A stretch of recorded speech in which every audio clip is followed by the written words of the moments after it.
Most people can expect to see long-term benefits from the recently approved federal tax law, but there's one group that saw almost immediate short-term gains. And here to explain how is Dale Folwell, North Carolina State Treasurer. Welcome back to the program. Thank you for having me back. This is something that actually affects hundreds of thousands of people in North Carolina, and it is something that happened almost immediately after the president signed this tax law. Tell us what happened. Well, a couple of things happened. Number one, your listeners know that as state treasurer, we're in the check delivering business.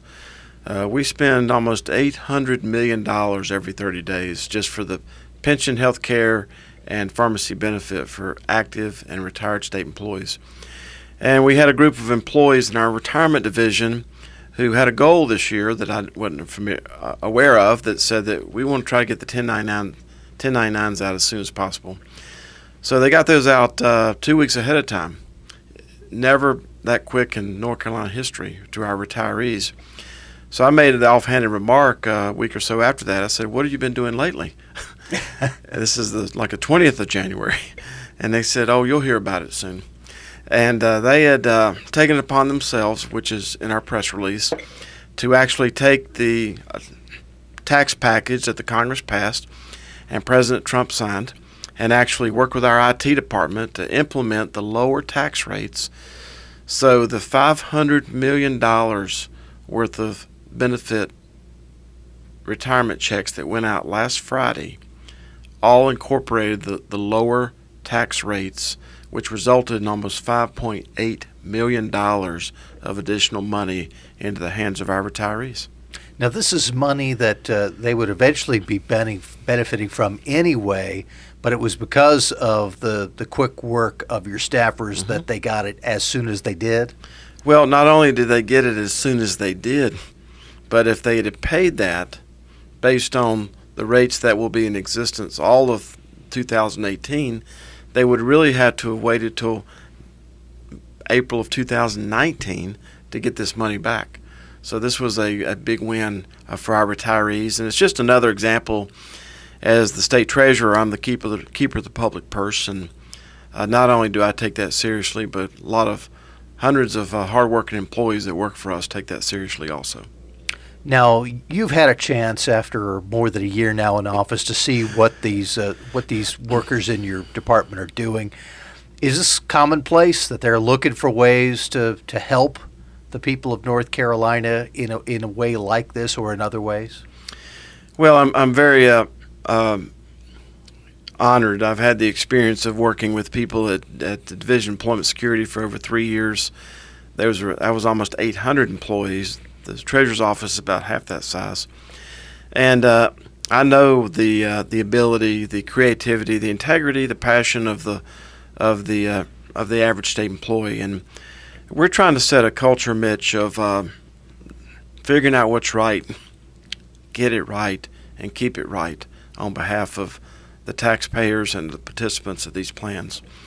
And when doing that, they sort of have to see examples that when they try to do something, when they take the initiative, when they volunteer and raise their hand for the toughest jobs, even without being asked in this particular case, they need to know that the treasurer's going to stand behind them.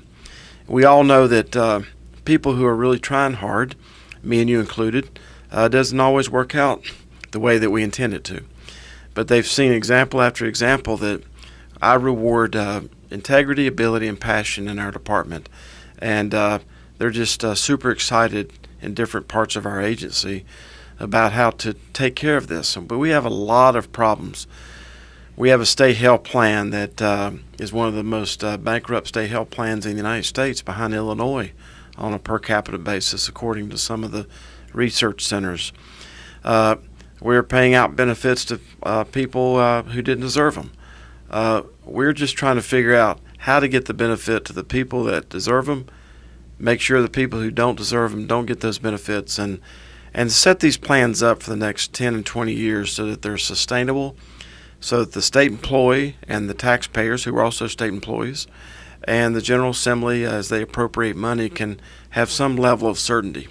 Because the two topics about how you fund your health care and pension, according to Bill Gates, is going to be the dominant conversation over the next decade and will have the biggest impact on public education in this country going forward. Talking about your employees at the Department of State Treasurer and their willingness and interest and engagement in helping people across North Carolina, is there anything within the laws or within the way the bureaucracy is set up that thwarts them, that stops them from doing these types of things that are innovative? Well, occasionally, but it's a great question, and because there's been some press recently about how we're trying to reform our disability system. The North Carolina state employee disability system is broken in all kinds of levels. It's very similar to what I found at DES. It's broken. Those are really two different things. And there's been some negative press regarding how we're dealing with that. And our culture is that we don't get to pick and choose which laws to apply, and we don't get to pick and choose which people to apply them to. And the culture is that when we find injustice, and there's no other word for it, when somebody who deserves these benefits doesn't get them on a correct or timely basis, that's unjust. And when the people who get them, who don't deserve them, get them, that's unjust also. So what binds us together is not our political party or our genders or what part of the state we're from, all the other things that sort of divide us right now in the grand scheme of things. What brings us together is the fact that the justice associated with figuring out what's right, getting it right, and keeping it right on behalf of the taxpayers of North Carolina. One of the things that we know that you like to do, as in the case of talking to us on this radio show, is bring attention to things that your workers are doing, like this quick work on applying the federal tax law. How does that help with the culture in the department? Does it make people who might not have stepped forward with ideas step forward and say, hey, why don't I try this thing that I've been thinking about for years and years? Well, it does, and it's getting kind of competitive after 2 or 3 of them see their name actually in the press release. And where I'm happiest as state treasurer is when I can push the power away from myself and to the people of the agency. That's where I'm the happiest, is when I can push that power away from me and to them. And it's important for your listeners to know that people do not call the treasurer's office to book a cruise. It's normally a life-changing event. Some are really great, and some of them are really sad. Last year, just on the state health plan, we had 181,000 life-changing events just on our state health plan last year. People who had a child, people who have lost a loved one, lost a spouse, got married, lots of other things. So it's important that the culture of our agency is to remember who our customers are. And our job is to make those participants, treat them like customers, and then in some instances, especially regarding the state health plan, is to turn them into watchdogs. That's the most exciting part of what we do. I was at DES where I recommended a lady by the name of Tarsha to get the Governor's Service Award, which Governor McCrory bestowed on her. She had this particular idea, and after she came forward with this idea and we got it into the legislation, and it worked beautifully, and it's one of the bowling pins that actually fixed the problem we were trying to fix.